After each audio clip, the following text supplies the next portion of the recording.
active, qui poursuivait une carrière professionnelle.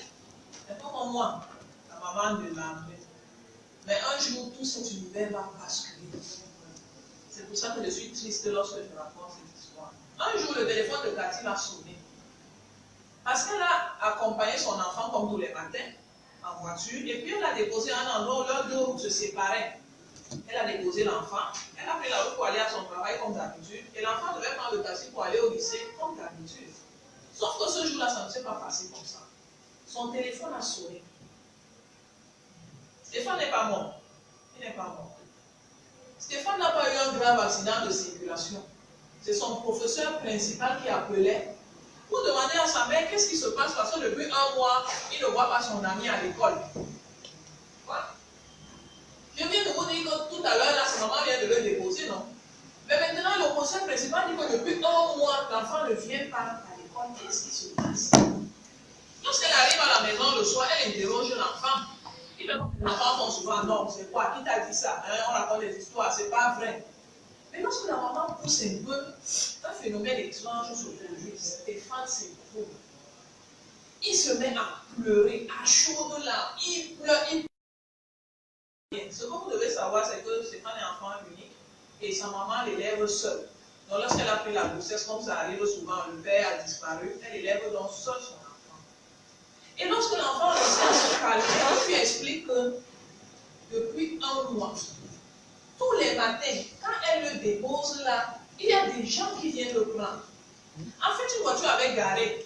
Et puis quelqu'un avait dit de monter pour le déposer à l'école, comme ça se passe souvent le matin à Douala, quand il n'y a pas. Elle est allée s'effondrer dans la chambre, comme nous les femmes ont fait. Elle a pleuré toutes les larmes de son corps, elle a pleuré toute sa vie. Finalement, elle s'est recetée, elle a appelé les gens qu'elle connaissait qui sont à la police. Ce qu'on a fait, c'est qu'on a demandé à Stéphane de faire comme il fait tous les jours. Il a encore porté la tenue. Il est encore allé se placer au même endroit. Sauf que cette fois-ci, il avait une voiture civile, voiture ordinaire, avec des gens habillés en civil, mais c'était des policiers. Ils se sont mis à une distance. Parallèlement, la même voiture est revenue, les mêmes gens l'ont portée. Ils sont allés toujours à l'hôtel, sauf que cette fois-ci, ils étaient suivis. Voilà comment Stéphane a pu être livré. Mais je raconte cette histoire pour toi. Parce que quelque part, nous sommes tous un peu des quartiers. Parce que nous sortons de la maison, la preuve c'est que c'est ici qu'on s'est rencontrés, ce n'est pas dans vos maisons. Nous tous, nous sortons des maisons. Et plus ou moins, nous tous, ou nous toutes, nous avons des Stéphane. Chez nous en Afrique, pour être parent, on n'a pas besoin d'avoir accouché. Dès que vous êtes responsable d'un enfant, au sens africain, vous êtes des parents. Et vous êtes donc responsable de ces personnes. Maintenant, comment faire?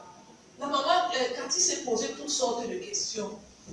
Il ne fallait donc pas aller travailler. L'enfant allait vivre de quoi? Est-ce qu'elle va rester à la maison surveiller l'enfant comme le garde du corps? Quel est le milieu? Est-ce que vous commencez à comprendre le titre que nous avons choisi? Comment est-ce qu'on peut donc concilier notre carrière professionnelle et notre vie familiale? Puisque nous avons des responsabilités dans les deux. Aujourd'hui, les femmes ont des compétences qu'elles font valoir pour faire progresser notre société. Chacune de vous ici sait faire quelque chose et vous mettez ça à contribution pour faire grandir notre pays. Ça veut dire que vous servez, nous servons à quelque chose. Mais en même temps, nous avons aussi des enfants que nous avons mis au monde, qui sont notre suite et qui sont la relève du Cameroun. Nous avons aussi des responsabilités. Comment concilier? J'espère que vous voyez maintenant un peu pourquoi on a choisi cette thématique. Il y a une histoire, peut-être que vous connaissez ça. Vous avez entendu parler de la théorie des gros cailloux. C'est un exercice qu'un enseignant fait en classe. Il prend un bocal et puis il prend des gros cailloux, il prend le sable et puis il demande aux étudiants comment on peut faire pour que et le sable et les gros cailloux se retrouvent dans le bocal, que ça suffise dedans. Les enfants ont essayé, ils ont pris les cailloux, ils ont essayé de bien placer, d'équilibrer. Ça ne donnait pas vraiment. Bon, d'autres ont enlevé les cailloux, ils ont pris même tout le sable, ils ont mis. Et puis maintenant qu'on a mis les cailloux sont restés perchés en haut, ça ne suffisait pas. Finalement, l'enseignant a mis les gros cailloux. Et puis il a versé le sable qui a faufilé entre les interstices, les petits espaces entre les cailloux. Finalement, le sable est entré dans le bocal, les cailloux sont entrés, bonus, même le aussi est entré. Il a aussi pris l'eau, il a ajouté.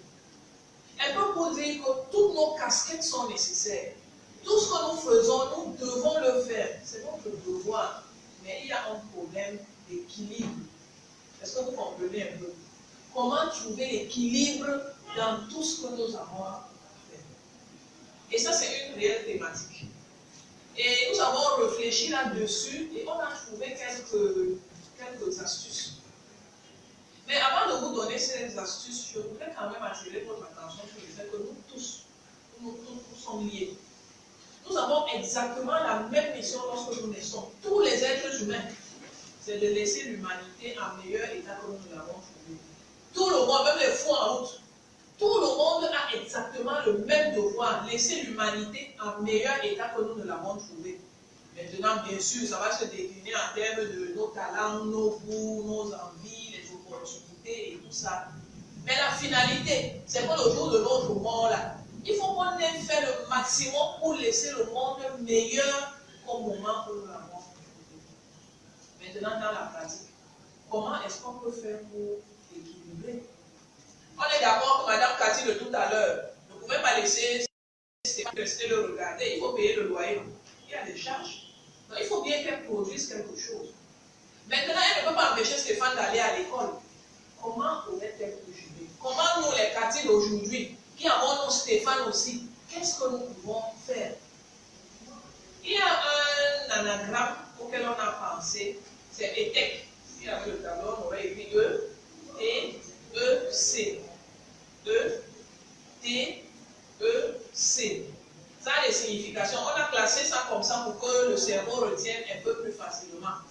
E, c'est avoir un emploi du temps. E, c'est mis pour emploi du temps. Emploi du temps veut dire que nous devons, j'allais dire budgétiser, mais on n'est pas dans un environnement financier. Pour dire que nous devons avoir un temps précis pour chacune de nos activités. Vous vous rappelez, quand je suis entrée ici, je vous ai dit que je suis comme vous. J'ai plusieurs casquettes. Aujourd'hui, là, j'ai choisi de me présenter en tête avec ma casquette de maman. Mais ce n'est pas la seule casquette que j'ai. Juste un exemple, je suis aussi juriste. Bon, mais pour l'instant, là, on n'est pas en train d'utiliser mes compétences de juriste. C'est pourquoi je n'en parle pas. Donc, c'est un exemple pour dire que tout ce que nous avons à faire dans notre vie, tout ce que nous avons à faire dans notre journée, définissons des temps pour ça. Il y a un temps, vous vous levez à quelle heure? Et il y a un temps précis pour vous lever. Moi, par exemple, je commence ma journée à 4 heures tous les jours. Et quand je me lève à 4 heures, je ne vais pas vous regarder les ampoules briller. Il y a des choses que je fais, j'ai un emploi du temps prédéfini. Vous vous réveillez à quelle heure? Quand vous vous réveillez, vous faites quoi? Pendant combien de temps? Ensuite, vous faites quoi? Pendant combien de temps? Est-ce que vous comprenez un peu ce que je veux dire? Ayez un emploi du temps de vos vies. Vous allez de voir comment faire pour ne pas... Pour l'histoire de Stéphane n'arrive pas à nos enfants. Un emploi du temps fixe. À quel moment vous vous levez? À quel moment vous faites la cuisine? Si c'est vous qui faites la cuisine. Si ce n'est pas vous, à quel moment vous organisez la journée? À quel moment vous sortez de la maison? Combien de temps vous passez au travail? Le temps du transport, c'est combien de temps? Lorsque vous revenez à la maison, maintenant vous n'êtes plus madame et maman. Combien de temps vous passez avec vos enfants? Est-ce que ce sont des temps de qualité ou des temps de quantité? Tout ça, vous devez avoir un programme aussi. Donc le premier E, c'est pour avoir un emploi du temps fixe que vous allez respecter. Deuxième T, deuxième lettre, le T, tenez-vous-en. Tenez-vous-en veut dire que respectez ce programme. Disciplinez-vous. Nous les femmes, par rapport aux hommes, on a un problème de discipline. Ça tient à notre nature, ce n'est pas un défaut, ce n'est pas une insulte, ça tient à notre nature. Nous les femmes, nous avons l'avantage d'être multitâches. Les hommes ne sont pas comme ça. Quand un homme a décidé de faire quelque chose, il fonce là-dedans et puis quand c'est fini, il passe à autre chose. Moi, quand je dis chez moi que je vais me coucher, quand je me lève pour aller me coucher, je ne sais pas quel jour je suis allé, je suis montée sur mon lit. Je vais d'abord regarder, est-ce que le portail est fermé? Mes enfants laissent souvent les chaussures dehors, quand il pleut, la pluie mouille, est-ce qu'on a rentré les chaussures? La nourriture qui est restée à la cuisine, est-ce que ça a été sécurisé? Est-ce qu'il y a des restes? Pourtant, je dis que je vais me coucher. Mais si vous comptez le nombre de choses que je fais avant de monter sur mon lit, c'est même encore 10. Mais les hommes ne sont pas comme ça. Quand l'homme dit qu'il va se coucher, il éteint la télé là. S'il trouve la chaussure en route, je vous assure qu'il traverse ça et il va monter sur son lit. Ce n'est pas méchant, ça tient à sa nature. Donc nous les femmes, cette nature joue contre nous. Comme on est multitâche, on sait qu'on va, mais on va de le faire.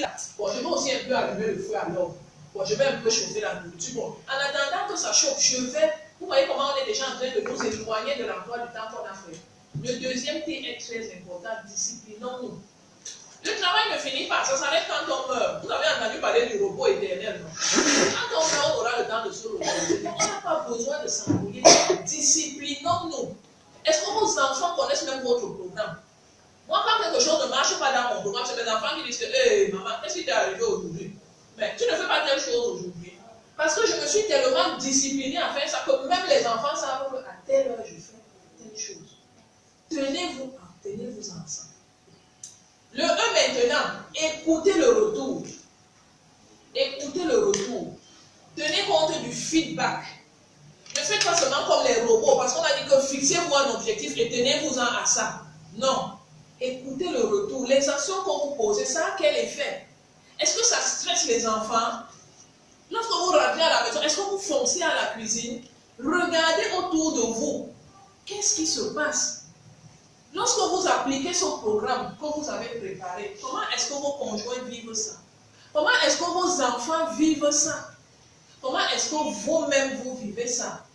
Écoutez le retour de ce que vous faites, dans le sens de vous corriger. Et le dernier C, c'est corriger. Corriger, c'est améliorer, rectifier ce qui ne va pas.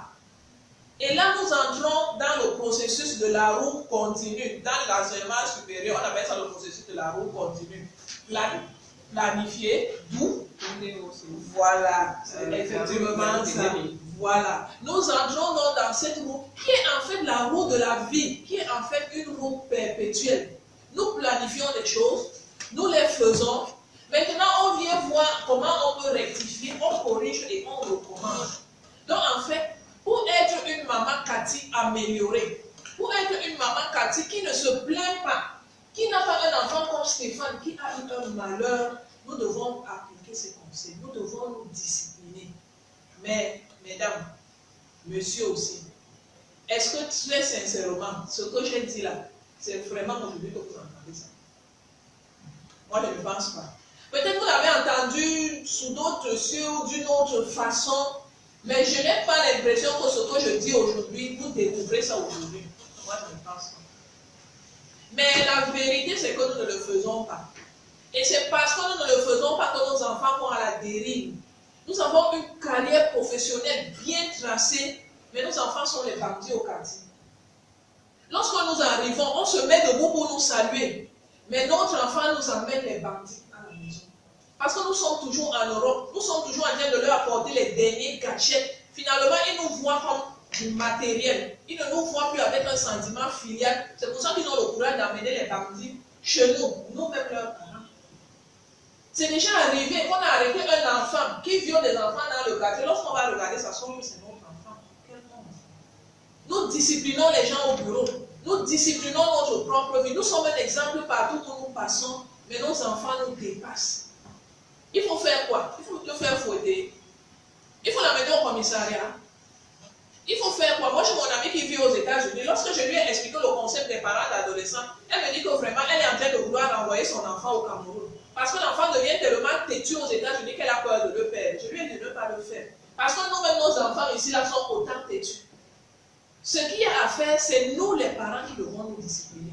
C'est à nous, les parents, de changer. C'est à nous, les parents, de rentrer à l'école. C'est pour ça que je suis là aujourd'hui. Pour dire que la situation est celle que nous connaissons tous. Si vous ne vivez pas ça, votre voisine vit ça. Si votre voisine ne vit pas ça, votre ami vit ça. Il y a quelqu'un qui vit ça ici dehors. Maintenant, qu'est-ce qu'il faut faire?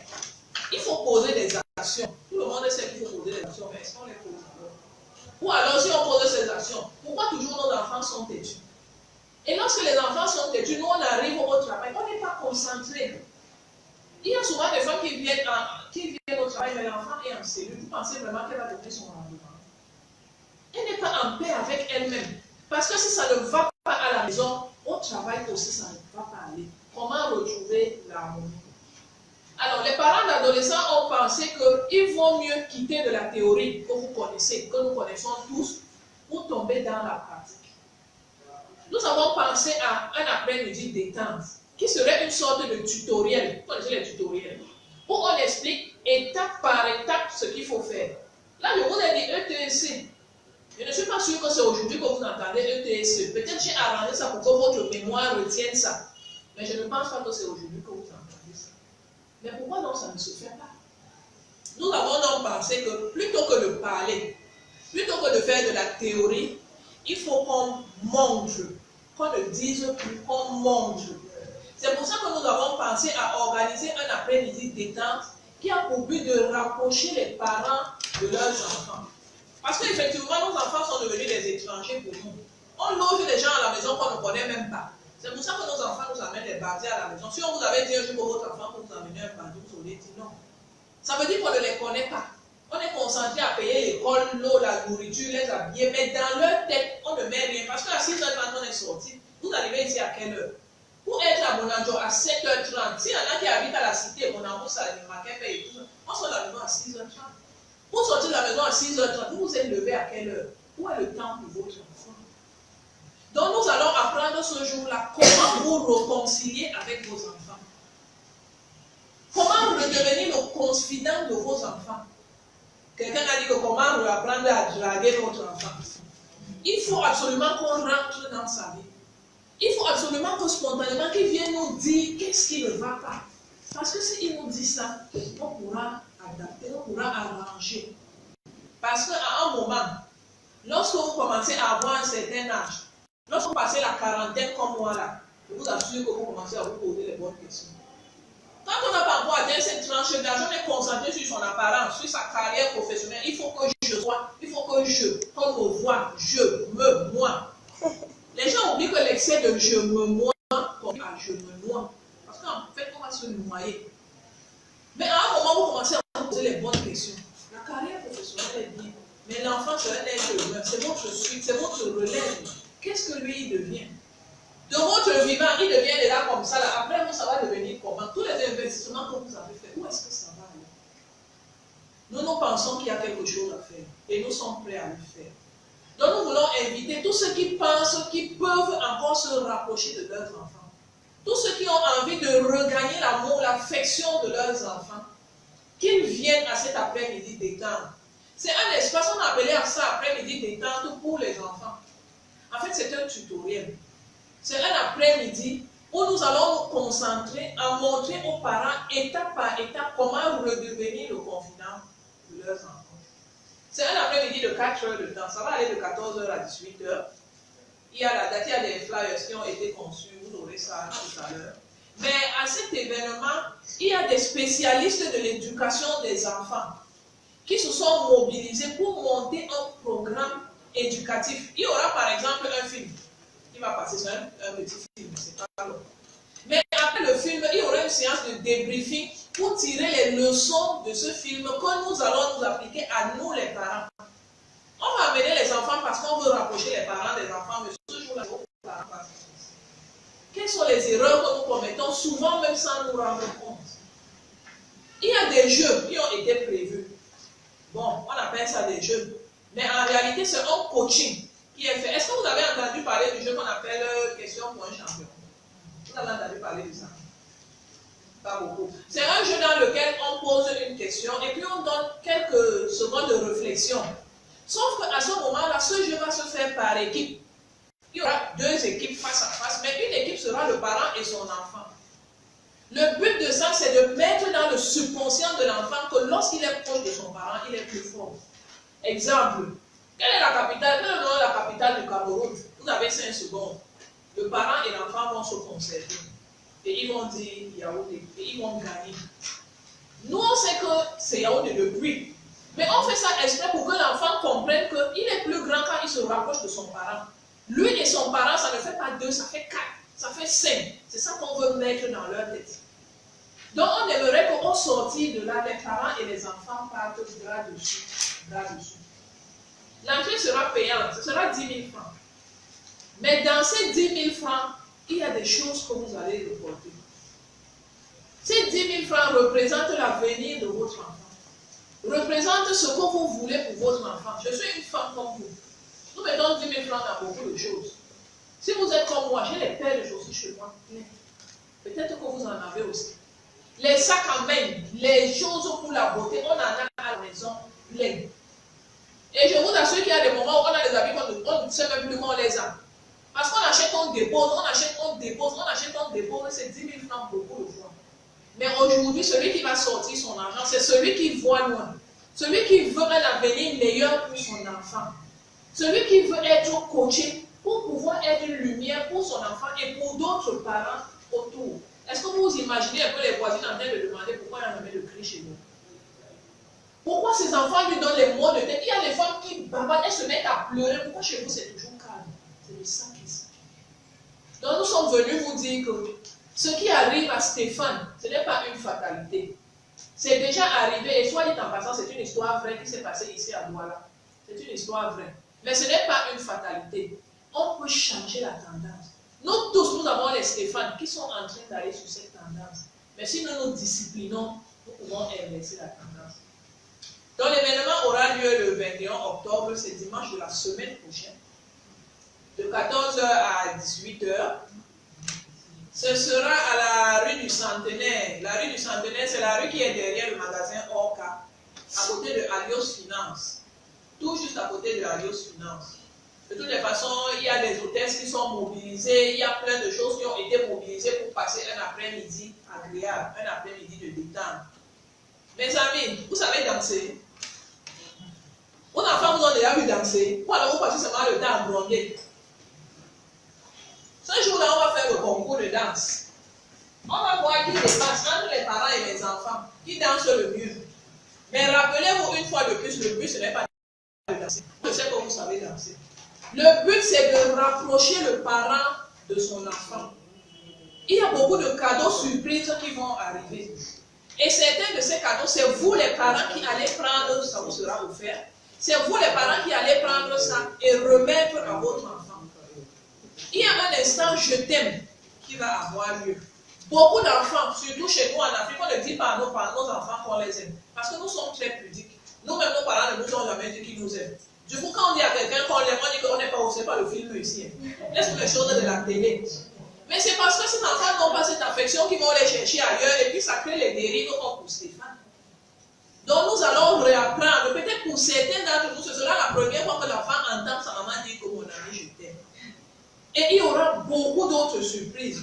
Toutes ces surprises ont un seul but, rapprocher l'enfant de son parent et vous permettre de l'aider.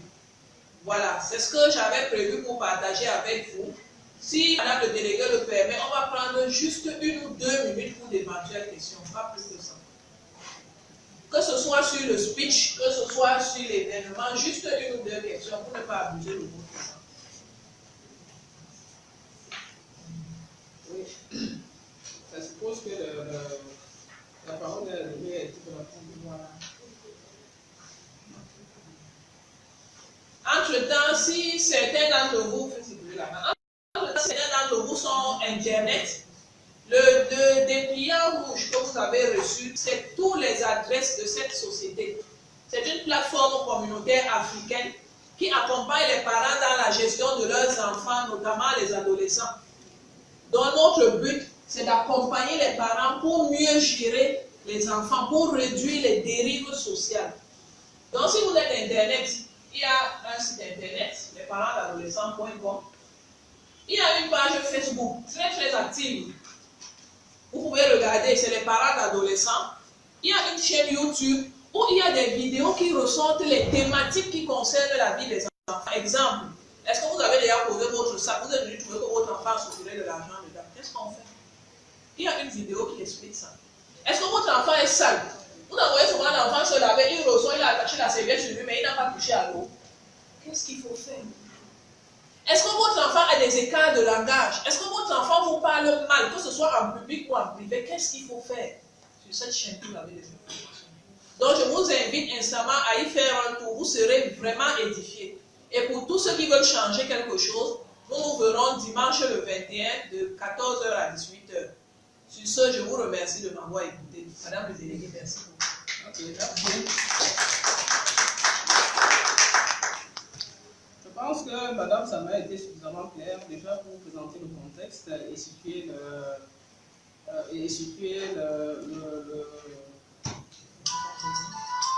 Oui, et situé, encadré. Allô? Bonjour. Allô? Elle est située le contexte et elle a donné tous les éléments nécessaires pour ceux qui sont intéressés. En sorte que le 21, là, bon, je parle de manière générale, nous avons la destinataire qui a été eu le 20 en sorte que nous pouvons être concernés par le concours, c'est là qu'ils pourront assister. Et je pense que toutes les informations, toutes les adresses que vous avez données, c'est nécessaire pour ceux qui veulent bien solliciter votre contribution par rapport à la meilleure éducation des enfants, notamment à la maison, parce que parfois, nous avons des enfants à la maison, mais nous ne les connaissons pas. Nous disons que c'est en achetant beaucoup de choses à nos enfants, en leur faisant des plaisirs, n'est-ce pas, sans toutefois communiquer, parce que le véritable problème dans les familles, c'est la communication.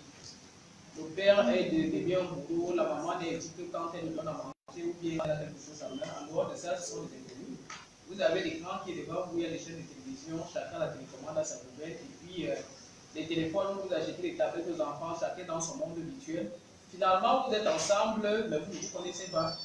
Et avec ça, ça crée donc ces disparités que nous constatons des fois de ces réseaux sociaux, qu'on ne peut pas contenir, d'une manière ou d'une autre.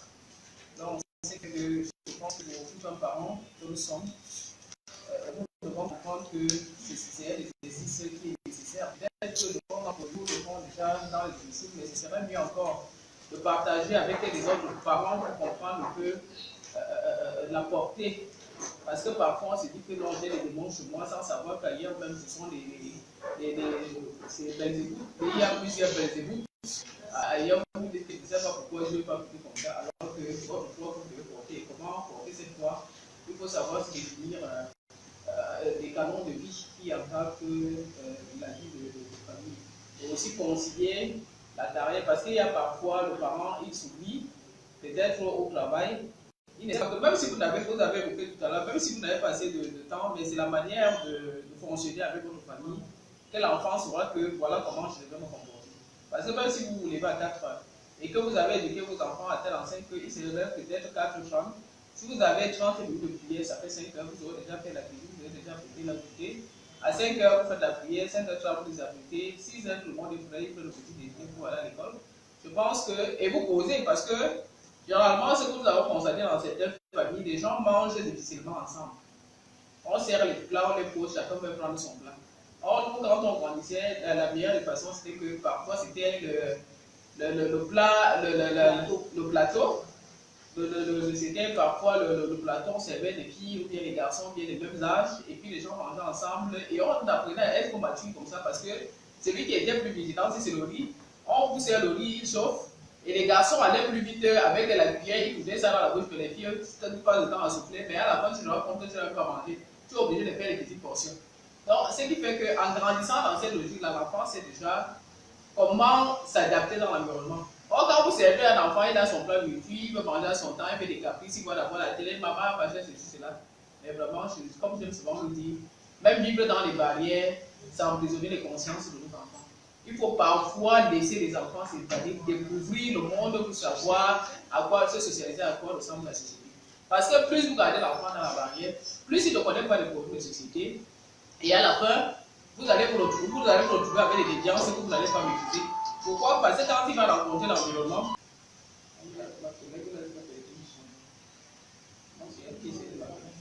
oui, elle a perdu sa fille. L'une de nos collègues.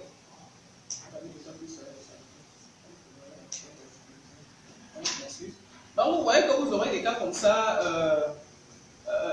des déviances que nous n'avons pas maîtrisées. Pourquoi? Parce que l'enfant est resté étranger avec le parent. Et aussi, il y a ce phénomène de chambres séparées.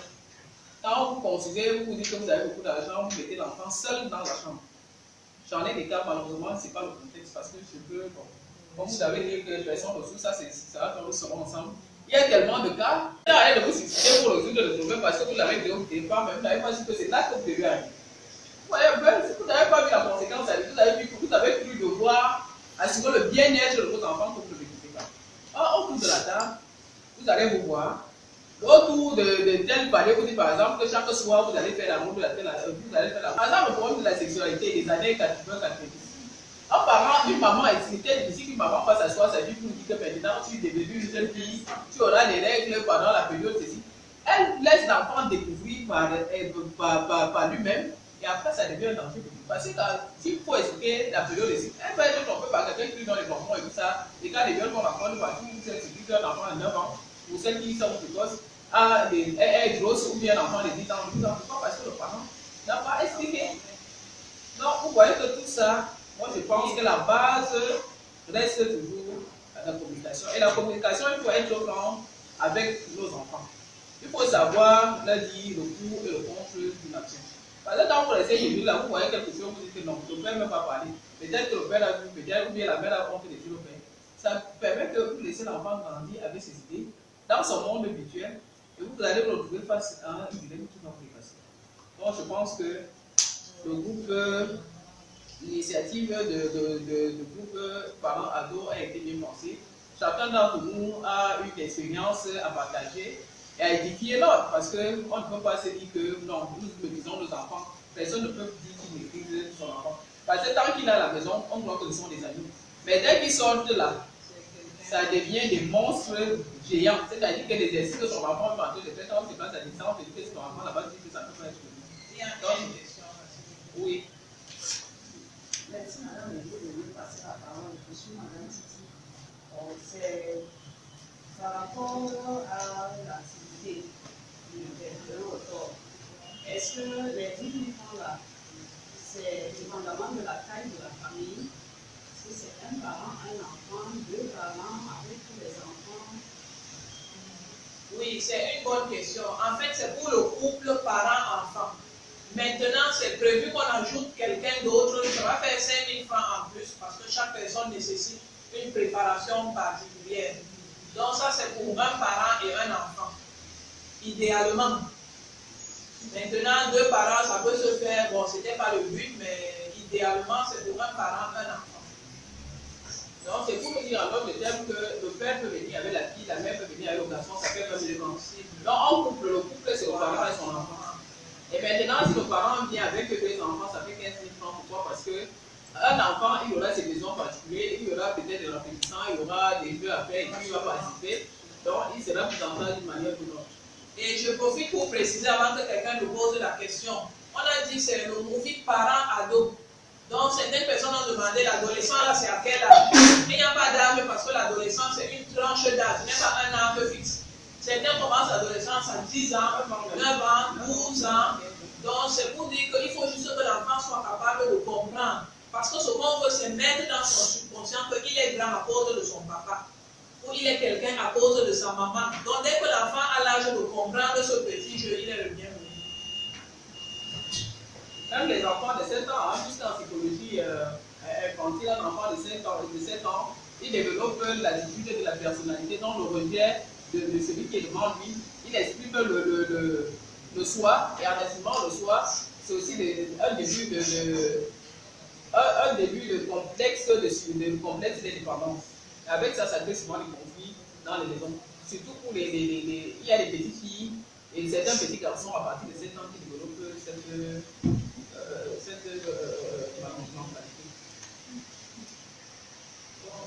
s'il n'y a pas une dernière question, on va lever la séance. Le reste, on va se voir en inbox. Vous avez les contacts, tous ces contacts passent. Donc, si quelqu'un a besoin d'informations complémentaires, mon équipe et moi sommes disponibles. C'est une équipe de professionnels. Je vous ai dit tout à l'heure, je crois, que nous avons dans notre équipe des assistants sociaux, des psychologues, des médecins, des enseignants, des parents, des adolescents même. Donc, c'est une équipe de professionnels qui n'attend que vous. Donc, manifestez-vous, nous sommes prêts à vous accompagner, même si ce n'est pas le 21. Dès que quelqu'un exprime le besoin, nous sommes là pour ça, c'est notre mission. Okay, merci. Madame Sapani nous a présenté, elle a fait une transcription correspondance, malheureusement, comme nous sommes une administration publique, pour leur faire comprendre que, bon, généralement, ici, les formations ou bien les échanges rentrent plus dans le cadre de la formation continue, c'est-à-dire le renforcement des capacités des enfants. Mais cela n'empêche que des thématiques qui intéressent le développement mental des parents que nous sommes en tant qu'agents publics, tout ceci nous permettre de renforcer nos capacités, ne serait-ce que pour être des agents sains dans un corps sain, comme on dit en éducation, qu'il faut avoir toutes les pans du développement physique, mental et spirituel pour pouvoir bien assurer son travail. Donc je pense que là, bon, à notre niveau, Madame Titi